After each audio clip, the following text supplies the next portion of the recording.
Welcome back, everybody. Welcome back to the Canyon. Welcome back to another installment of the Quickview series. I apologize in advance. We can't go through the entire unboxing procedure because for whatever reason, it just kind of slipped my mind. I got into the processes of, I have the box. I can't unbox it because it's not in the box. It's in the thing behind me. This is the Hobbywing Quick Run Fusion 8. And instead of an E, it's the number 8. So it's actually an 8-igt. Because if you put 8 and then igt, it's 8-igt. It is the Quick Run Fusion 8, which is large. You will know if you have the thing that fits it. It'll fit in a TRX-4. It's going to be a little much. 2300 kV. It comes in a single flavor, 80 amp ESC. I do not recall off the top of my head. I cannot tell you what they say the BEC is. It's basically, here's what it is. It's a big Fusion Pro. The Fusion SE has a 40 amp controller. The Fusion Pro, 2300 kV. The regular Fusion Pro, not the 8, has a 60 amp controller, and this, the Fusion 8, has an 80 amp controller. This is also notably the only Fusion that is 4S capable, and that is fortunate for me because I am operating it on a platform which is dedicatedly 4S. It says suitable for 1/8 scale crawler. So that is what I use mine in. Now, some might be saying, that's a Rift. That's not a rock crawler. A rock crawler is anything that you rock crawl with. And I am not one to do too much research in advance. So when I bought my Rift, I attempted to use it as a rock bouncer and found out I didn't really like it because my experience prior to that is in fully independent suspension vehicles. And if I want to go at speed, I'm going to build a vehicle that's more comfortable at speed. And I was not comfortable driving this one at speed, so I decided to turn it into a rock crawler. Learned immediately that the stock gearbox inside of a Rift is a 2-speed, and in high gear it is 0.7 to 1, and in low gear I want to say it's 1.2 to 1. So effectively no gear reduction. This setup in a Rift gearbox, you will be an absolute missile. 2300 on 4S. You would be very, very fast. So without doing the research, I just built my own gearbox. You see the giant 32, a spider web. You see a spider web and the giant 32 pitch spur out of an Emax, a 72 tooth. And there is the aforementioned Fusion 8, which just fits on my gearbox. It would fit a Rift box. I can guarantee you it fits in an axial Heliumon. As mentioned, it fits in a TRX-4 because on the front of the Fusion 8, it has the bolt mounting pattern both for 8th scale, and then it has the conventional 540 bolt mounting pattern. So it drops right in there, and I have some wheel time in it. Working through the series of videos here in which the Heliumon, or as we call it here locally, the Ghoulie Moo, was featured, and I have put a little bit of wheel time on it in this configuration. And what I can tell you about the Fusion 8 is that it feels like the power is never going to stop. It is truly in that category of things where it's not like it's turning the wheel. It feels like it's turning the ground under it. And you give it the lowest amount of throttle that you possibly can. And, ooh, listen to that suspension creak. And what is unique about the 8 in this capacity? It is not small. It is basically a 4268. It's the size of an 8th scale buggy motor. It's not small. It is not light. I purchased mine prior to the whole trade thing that's going on as this video is being recorded.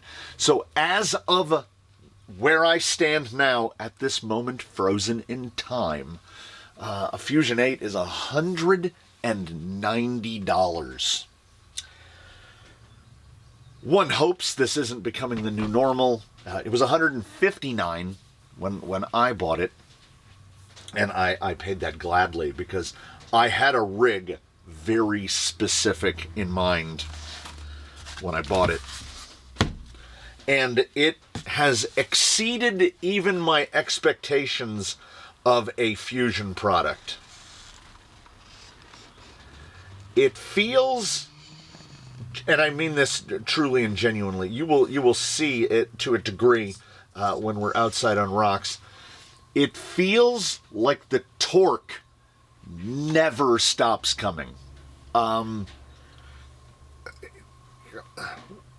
When paired with 4S, when I was using it in the Goodly Moo, I was running it on 3S. It is going to be run exclusively on 4S because, as I said, I don't do research when I go into things. I want to get my impression of something based on the performance of that thing, right? So, when I knew that I wanted to convert this into a crawler, whether that's a good idea or a bad one, we make the things be the things we want them to be. I didn't know that you can just go and buy an adapter plate and just bolt the 3-gear gearbox of your choice in there. So I built that gearbox basically from scratch out of giant Mod 1 pinion gears because they're hardened, they're very inexpensive, you can buy them on Amazon. So I built a gearbox with 4-to-1 internal reduction. And then you put a 72-tooth spur on there, and I want to say the pinion is a 16. So we're still over 20-to-1 in the gearbox. So you're looking at a rig that's probably somewhere around 70-to-1 final. I didn't do the math. 2300 kV on 4S is it is brisk, and because it's Fusion, the power comes on quickly and violently if you want it to, or it does this. And you have to remember, with FOC, it's creating all of its torque all of the time. So if you want a power plant that will tear things asunder, this is the one for you. If it will fit, this will obey you, right? Because we can do that. But there's no ABS, there's no TCS, there's no electronic aids. It does have the yellow wire, just like a Pro, so that you can set it to a switch or a knob and adjust your drag brake. I don't need to adjust the drag brake on this. It's a little over 9 pounds with the big heavy wheels and whatnot. And also, I don't have a knob because I use the knob to be able to do this. So I am not using the ability to adjust the drag brake force.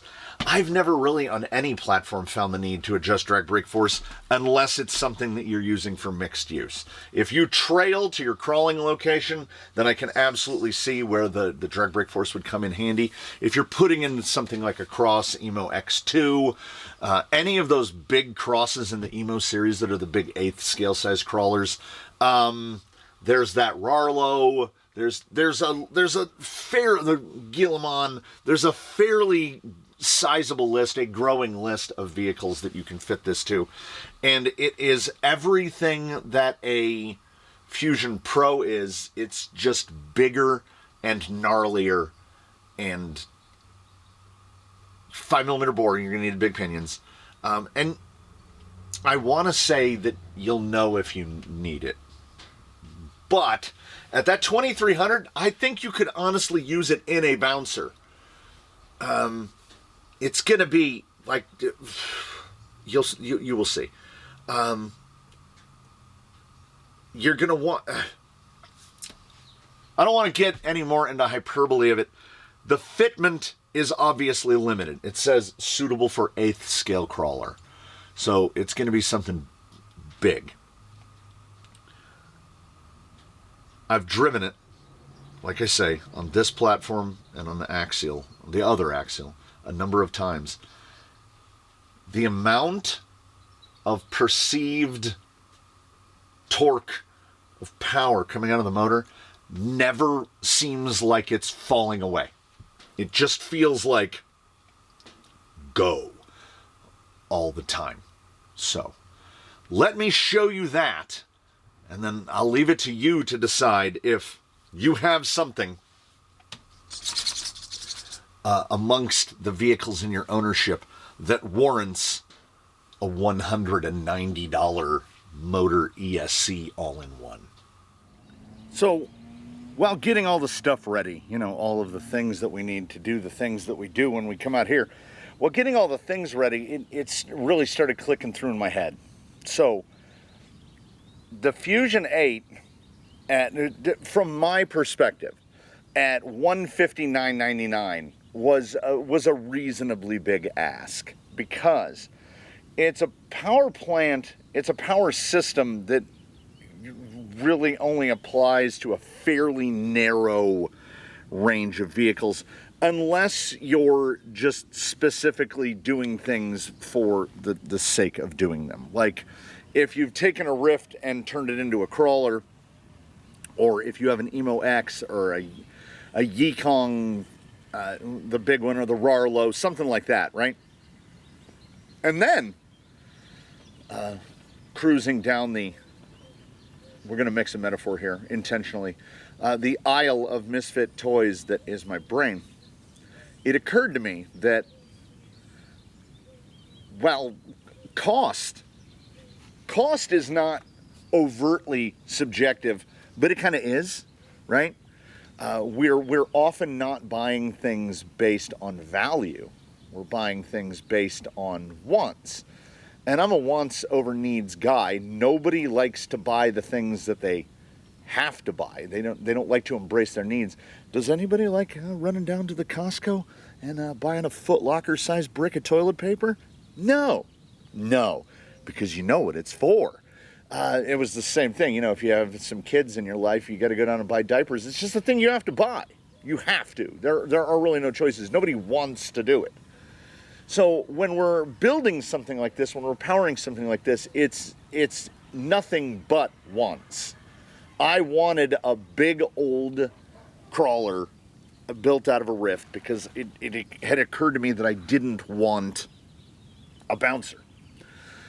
So we wanted to dabble in that capacity of scale. Even at the top of Tumbledore up there, you know, that's a 6-foot fence picket. So we're looking at about 5.5 feet tall at the peak. And it's pretty steep because for the non-Americans among you, the pickets are 5.5 inches wide. And we've got 2, 4, 6, 8, 10, 12, 14. We've got like 15 of them across.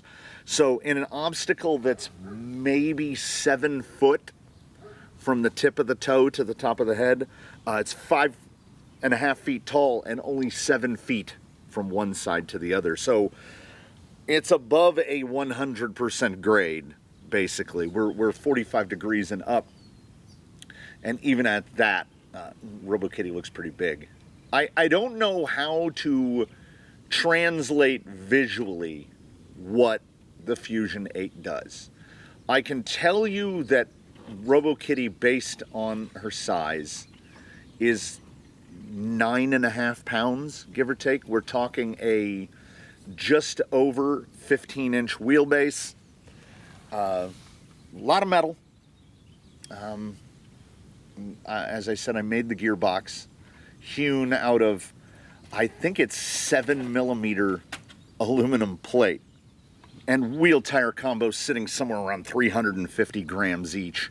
So we have a lot of outright mass, we have a lot of rotating mass, and what we also have is, so fairly recently, she was operating on a Rhino V80 with a 2200 kV outrunner, and it felt it felt like it was getting the job done. This, I would like you to take note. When you do a slight movement forward and let go of the trigger, usually what you get is you get a little bit of slack in the drivetrain system because you have all these joints or meshing of gears. No gear mesh is perfectly tight. There's always that little rock back and forth, like when you set a spur to pinion. It's the same for every gear in a gear train, and then that moves out because you have the pinion driving the spur, and the spur goes on a shaft and drives a gear, which drives another gear and another and another and another. And then it goes out drive shafts, and those have universal joints, and those have a little bink bonk in them. And then you go into a pinion that drives the ring gear, and then it goes out through the shafts, and there's all this little bit of play in it. But because we have the true electronic anchor right there, see that little jiggle? That is cumulative, what I call cumulative slop. It's taking up that cumulative slop. But you will never see this roll back farther than that. It is 0 changes to settings. I might have had to reverse motor direction. All of the controls are identical to the Fusion Pro. You use a Fusion Pro card. It does all of the Fusion Pro things, except it's huge. It is capable of using 4S. And it is capable of making your 9.5-pound vehicle feel like it weighs 4 pounds. Well, wait, okay, four-wheel steer gets me into a lot of trouble. Like right there, where do I want to go this way? I think I do. Hey. Let's go for the middle. Let's go for the middle. Let's get that to crab over. Nope. Yeah, main four-wheel steer, this has nothing to do with, it makes no difference what the power plant or what the tires are. I come from a time where, to make a parallel video game reference, I can only play inverted. So you pull back to go up, you pull up like an airplane. I know that there are people that do it the opposite way, where pushing forward is up. That's insane. I can't do it. My brain doesn't operate that way. And I have heard tell from people that will play a video game. This is relevant. They will play a video game, and if in an airplane, they will pull back to go up. But then when they get out of the airplane, they push forward to go up. First of all, excuse me? If you have the capability to do that and you don't own a four-wheel steer vehicle, you should get one because you'll be really good at it. I think four-wheel steer, this is my estimation because I'm picking it up very slowly. My estimation about four-wheel steer is this. Your brain has to be able to think in conventional and inverted at the same time. And why are we talking about four-wheel steer and not the Fusion 8? Because you don't have to think about the Fusion 8. If you have a Fusion Pro in your life, imagine, let's make an automotive reference. Imagine that the Fusion Pro is a nice, I'm trying to think of an engine reference. Okay, it's basically this.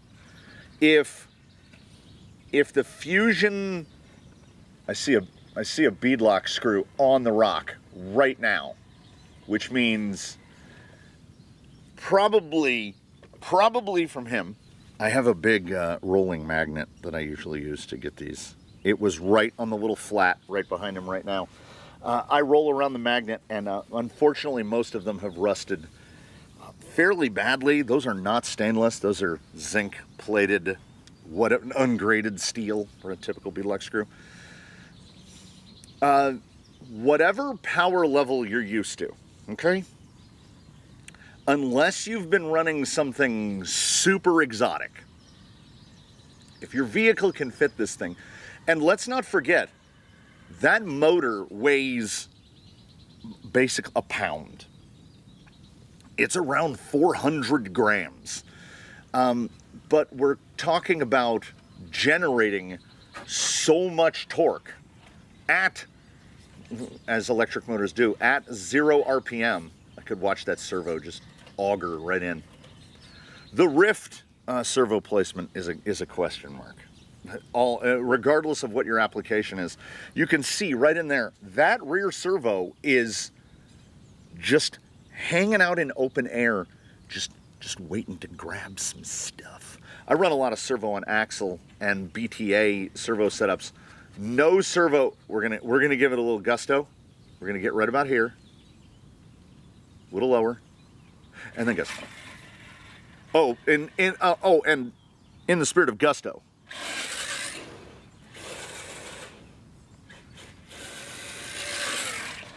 now, as I said, 60-1 or thereabouts. If you were to pop this into something that doesn't have a mountain of gear reduction, hold firmly onto your hat.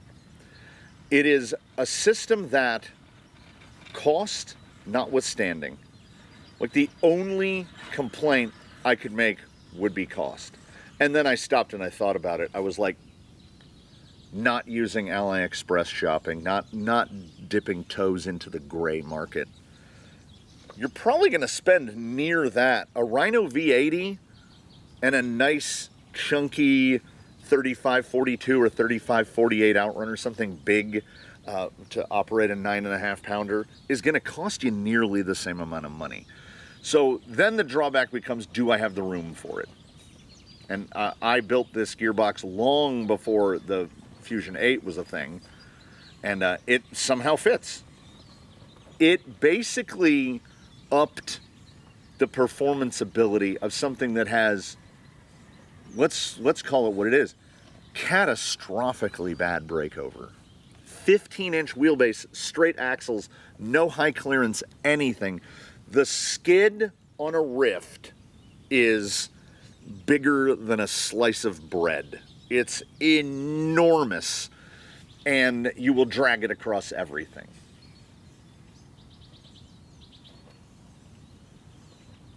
We'll probably get to see that skid here in a second.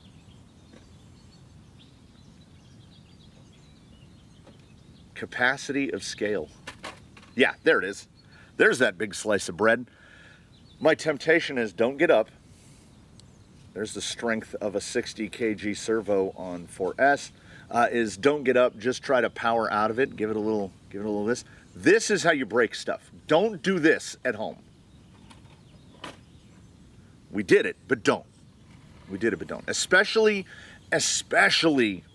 with the power plant being reviewed in question, because FOC, I realize the number of people out there that might be watching this and have no FOC experience, that Venn diagram, the lack of overlap is getting real small because the Fusion SE is a thing. Fusion Pro is a wonderful thing. All of the FOC things are wonderful things. But if you don't know it, if you're new to the game and you saw a big old Cross Emo X or the Emo X Wrecker or one of those, and you're like, oh my God, I have to have that. And then which I would completely understand. And then you get it home and you go, wow, this is the same electronics that basically come in a TRX-4, which is true. And then you put one of these in there. Do beware and be careful. The Fusion 8 will Conan the Barbarian whatever gets in its way. It is not going to. I have this. I use a Radiolink RC4 for four-wheel steer. This is how I four-wheel steer, right? Every other Radiolink RC4 I have, this knob is called the VR knob. I use that to set cruise control, because cruise control is life. The ability to not have to monitor the throttle when, like, say, driving from the shop to the course or driving over long distances. So on this one, you can do a little thing called, it's like a channel mix.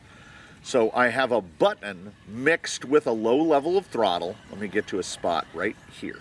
And I have that button, which is this button hiding right under here, this one. If I push that, we are now applying about 9% throttle. Can you hear the groans of plastic and metal arguing. Like, this is glacial motion. This is basically in an outrunner situation. This is deep into sine mode. This is going to generate a fry an egg amount of heat out of an outrunner setup. So if somebody says, well, how is this that much better than, well, in-runners and outrunners are different things. And it sounds obvious, right? We need to put a little bit of attitude in right here, if I can get that end around. I think, honestly, to get this 9.5 pounds up this, I think we need a little bit more than 9% throttle. Well, we can just override.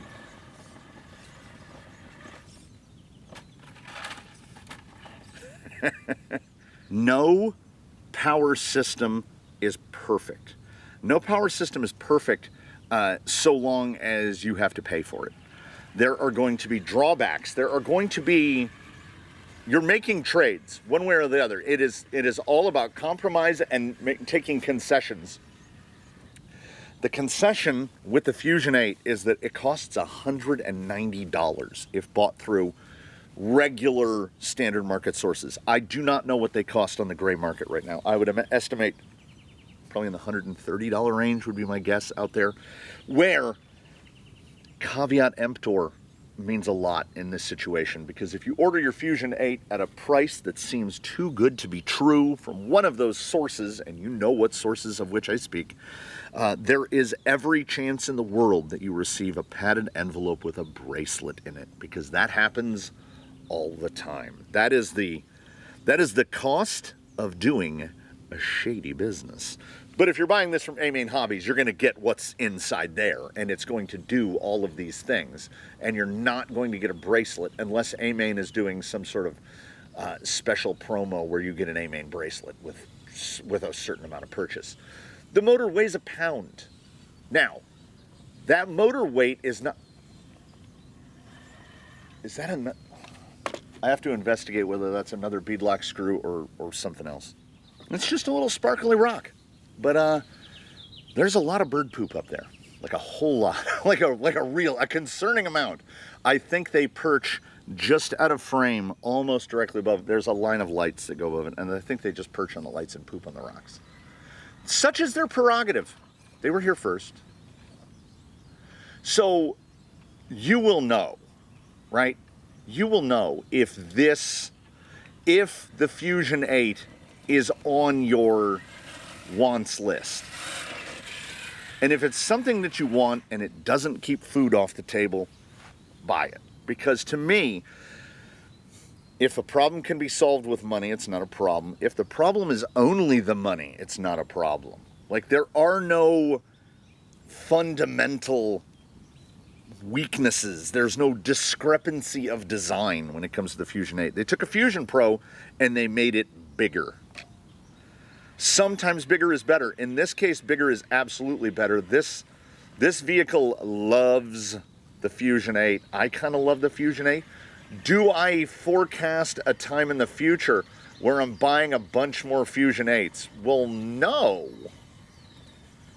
I could see conceivably at some point in the future having a second one if I had something that was big enough. But it is... Oh, I can see the link. The link is just tied right in. I've thought about... You can see that link looking like a silver pencil leading right towards the rear tire. If you put a high clearance link on there, then you're just going to drag the drive shaft on everything. The Rift is not an optimized crawler. It is fun, though. But we can get out of that. We can get out of this. We have all the power in the world. I need to get the hood off.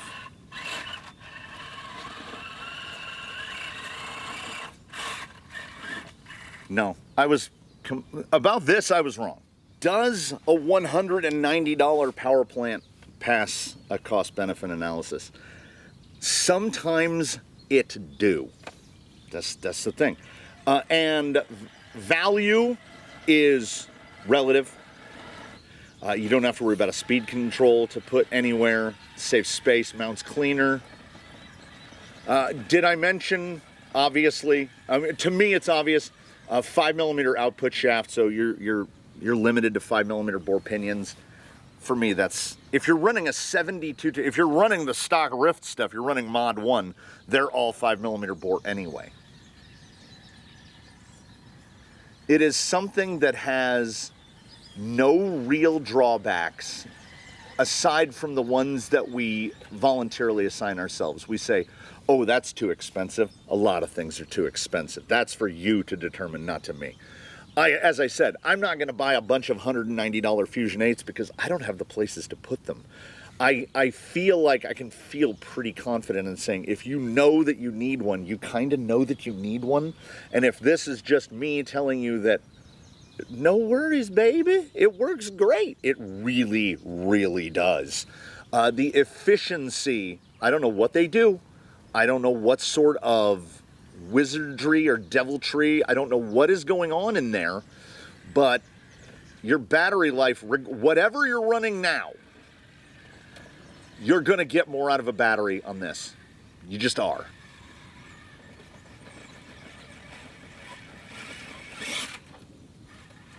And it'll still do the bouncer thing a little bit. I mean, you can... I'm not saying go out and buy a Rift crawler, but or build a Rift crawler. But if you have, I consider this to be the only motor to put in it. It's real good. It's one of the most expensive we've tested. But this is one of those instances where I feel like, you know what? I think it's worth it. Sometimes you got to treat yourself. Enjoy the capacity of scale. We have none of the tools that make a truly hyper-capable rock crawler. The wheelbase is crazy long. It's super heavy.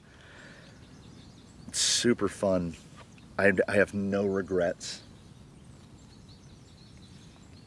And that's all I have to say about that. The Fusion 8 delivers. It just does. It's very expensive. Maybe we'll see again the day where the prices will come back down and it'll be $159.99. The Fusion 8, being a giant Fusion Pro, is Canyon certified. It's that good, and you can pipe 4S into it. On 3S, it's like a little more reasonable. It's like the big brother of the Pro. The Fusion 8 on 4S is Andre the Giant. It's drinking 74 beers and taking up 3 airplane seats. It's a big boy doing big boy things. So the takeaway is, if you think you need one, you should maybe get one. You know what else you should also do? You should come on back and see us again for whatever we have coming up next time. And in between now and then, you should one and all do your very best to have a good one, everybody. We're going to break with convention right here if we can.